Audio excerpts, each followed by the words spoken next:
जिसका इंतजार 30 सालों से था, आखिरकार वो दिन आ गया। विपक्षियों की मांग का भी मोदी सरकार ने रखा पूरा ध्यान। महिला आरक्षण विधेयक 128वें संविधान संशोधन के साथ लोकसभा में हुआ पेश। महिलाएं संभालेंगी अब हिंदुस्तान। बिल पास होने के बाद भी 2029 के लोकसभा चुनाव से पहले नहीं लागू होगा महिला आरक्षण। लोकसभा में नजर आएंगी पूरी 181 महिला सांसद।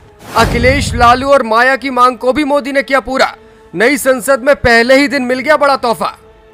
आज लोकसभा में 128वें संविधान संशोधन बिल यानी नारी शक्ति वंदन विधेयक को पेश करके केंद्र सरकार ने 30 सालों से अधूरी पड़ी मांग को पूरा करने का काम किया है। जिस बिल को पास कराने की कोशिश कांग्रेस सरकार ने कई सालों तक की, लेकिन सफलता कभी नहीं मिल पाई। आज कांग्रेस के पूरे समर्थन से वही बिल पेश भी हुआ और पास भी। महिलाओं को अब राजनीति में वो मुकाम हासिल हो जाएगा जो आजादी के बाद से आज दिन तक हिंदुस्तान में कभी हासिल नहीं हुआ। नए बिल के मुताबिक लोकसभा और राज्यों की विधानसभाओं में महिलाओं के लिए 33% रिजर्वेशन डिलिमिटेशन यानी परसीमन के बाद ही लागू होगा। ये परसीमन इस विधेयक के बाद होने वाली जनगणना के आधार पर किया जाएगा। आम चुनावों से पहले जनगणना और परसीमन कराना लगभग असंभव है। इससे साफ है कि अगर विधानसभा और लोकसभा के चुनाव समय पर हुए तो इस बार ये आरक्षण लागू नहीं हो पाएगा, यानी कि 2029 के लोकसभा चुनाव या फिर इससे पहले होने वाले कुछ विधानसभा चुनावों में ये आरक्षण लागू हो सकता है। कानून मंत्री अर्जुन राम मेघवाल ने कहा,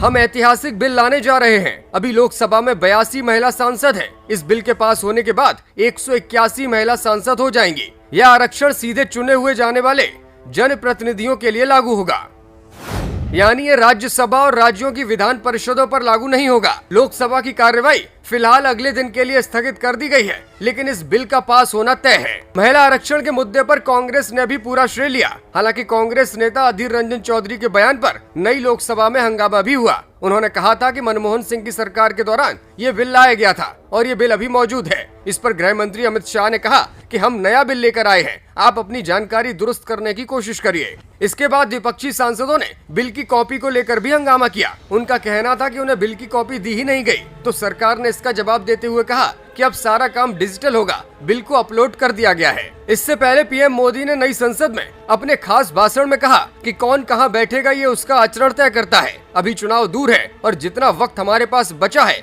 मैं मानता हूं यहाँ जो जैसा व्यवहार करेगा वो ये निर्धारित करेगा कि आने वाली संसद में कौन यहाँ बैठेगा और कौन विपक्ष में। जो वहाँ बैठे रहना चाहता है उसका व्यवहार क्या होगा, इसका फर्क देश खुद तय करेगा। उन्होंने कहा कि भवन बदला है लेकिन भाव भी बदलना चाहिए, भावनाएं भी बदलनी चाहिए। संसद राष्ट्र सेवा का स्थान है, ये दल हित के लिए नहीं है।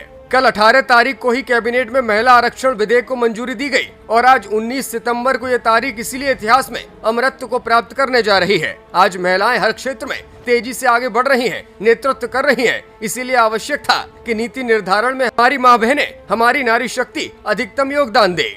प्रधानमंत्री ने कहा कि नारी शक्ति बंधन अधिनियम देश की नारी शक्ति के लिए सभी सांसद मिलकर नए प्रवेश द्वार खोल रहे हैं। इसका आरंभ हम इस महत्वपूर्ण निर्णय से करने जा रहे हैं। इसका उद्देश्य लोकसभा और विधानसभाओं में महिलाओं की भागीदारी को तय करना है। नारी शक्ति बंधन अधिनियम के माध्यम से हमारा लोकतंत्र और मजबूत होगा।